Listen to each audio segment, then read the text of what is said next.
Sveiki, čia Ramūnas, atmerk akis. Čia ne optinė apgaulė, čia tiesiog vaizdas lange. Šiandien vėlgi nežinau, net neskaičiuoju dienų, tiesiog jau kaip ir per Avatarą tam filme sako, dienos jau panašėja, neskaičiuoju. Per šias dienas iš tikrųjų buvo daug tokių kaip ir pakankamai rūpesčių arba teko šiek tiek ir pasinervuot, pasukti galvą, tai ir matot, viskas atsiliepia ir nosis sloga ir taip toliau. Bet dabar ką tik grįžau iš važiavimo, aš tikrai norėjau važiavime padaryti video, bet dabar grįžau jau namo ir sprendžiu vis dėlto tai padaryti. Ir apie ką šiandien norėjau pasidalinti, kas buvo ir vakar. Ir vakar realiai praleidau 3 valandas šnekėdamas su Anglija, su to kliento operation manager, tai čia operacijų vadovas, nežinau kaip čia. Tiesiog ta moteris, kuri atsakinga realiai už visas operacijas kompanijai. Tai jos metu tiesiog pirmiausiai reikėjo svarbiausiai išsiaiškinti patį didžiausią skausmą, tai yra kas iš tikrųjų jų didžiausias skausmas. Jie sako ten jums ten reikia daugiau klientų, reikia daugiau ten žmonių į seminarus, bla bla. Bet tai visiškai tikrai nesvarbu, nes yra kažkas svarbiau.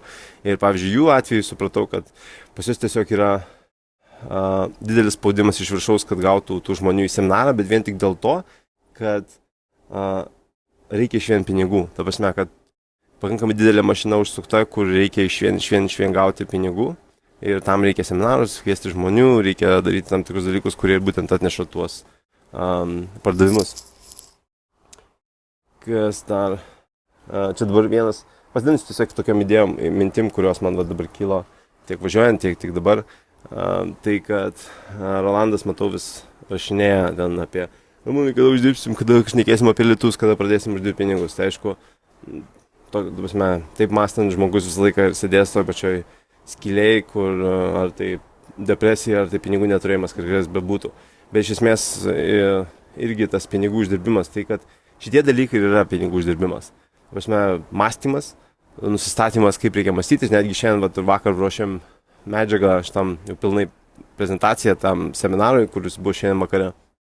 Ir grinai buvo tas, kaip čia pasakyti, grinai buvo būtent tas mąstymo tokia sekcija, kurioje mes pereinam tiesiog apie kas yra svarbu, kaip mąstyti, kaip požiūris turi būti. Ir visa tai prasideda būtent nuo mąstymo, nuo supratimo, nes pirmas dalykas su klientai šnekant arba su žmonėms, su partneriais šnekant, jie matys tą. Antras dalykas tai yra tavo veiksmai nuo to priklausys, tavo tikėjimas ir kokia tavo kalba yra su savim, kaip tu mąstai, kaip tu save matai visame tame, taip ir tavo rezultatai visame tame bus.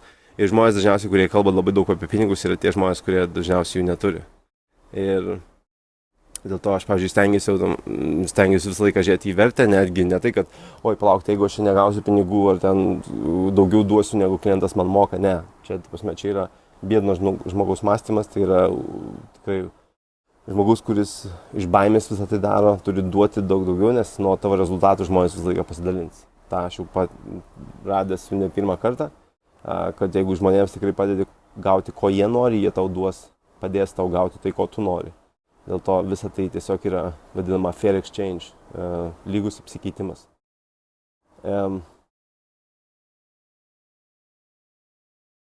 Taip, įdomus iš tikrųjų buvo dėl pačio pardavimo, kai reikėjo parduoti. Tai pas mane buvo toks, aš visą laiką, sakykime, turėjau tą sumą, kurią norėjau pasakyti jiems. Ir ėjau vis 2 dienas, kur aš buvau konsultacijai pas juos Londone. Aš visą laiką ėjau, kai tik turėjau laisvą minutę, ėjau ten. Tada 1000, tada 1000. Ant tiek, kad man tai būtų ant tiek natūralu, kad nebūtų 1000. Bet tai buvo toksai grynų nusistatymas, kad 1000, kad ir kiek tai būtų, kokia ta suma, kurios aš noriu, aš užsikabliavau, kad aš labai lengvai po to ją pasakyčiau. Tai tas irgi labai buvo įdomu ir iš tikrųjų laukiu beveik paskutinės minutės. Kai atėjo paskutinė minutė, aš sakau, ir tą gausit, ir taip duosiu, tai visa tai yra tiek ir tiek tūkstančių. Ir plus, kadangi matau pas jūs ten ta didžiausia problema yra, plus aš dar duodu 2 savaitės darbo su šituo žmogum, kur aš padėsiu jiems visą tai sutvarkyti. Ir tada paskutinės ten valanda buvo, tai toks kaip sakyti, greitas dalykas maždaug, kad aš vat, jau išvažiuosiu, tai aš pasakau ir aš pastebiu, kad taip, lygiai taip pat ir internete mes darome, kad būtent toks skubėjimas, toksai, kad maždaug dabar, jeigu dabar žinai, nes ten tiek vietų liko, jeigu neimsi, žinai, tenai, tai gali būti, kad jau nebus, tada toks vat, irgi tas scarcity ir greitumas, kodėl pirkti čia ir dabar reikia. Kas dar? Dėl važiavimo galima pasidalinti. Tai realiai tai visą laiką, kai aš važiuoju, jūs matote dažniausiai tie video, ar tai su dviračiu, ar tai šiaip kažką ten. Jeigu darant, aš visą laiką važiuoju taip vat. Pas mane yra šitą kamerą, GoPro. Ir tiesiog eina ant čia atsisega.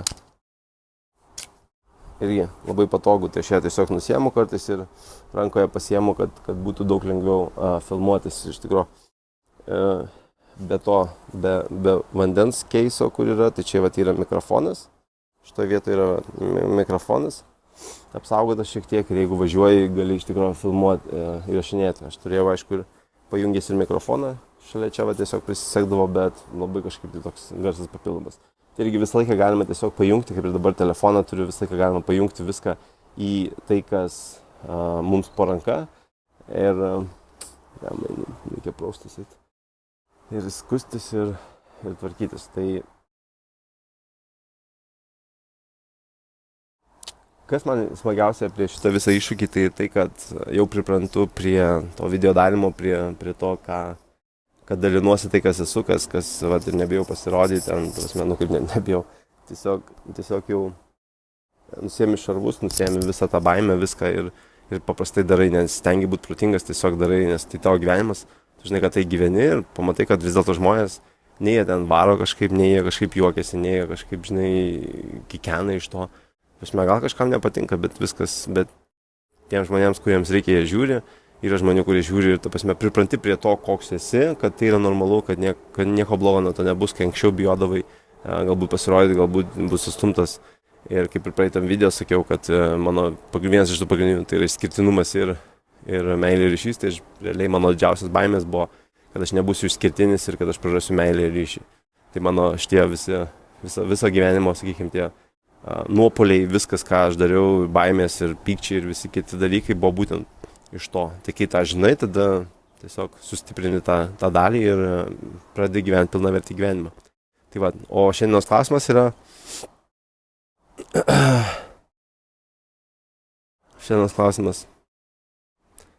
Kokį klausimą tu norėtum užduoti?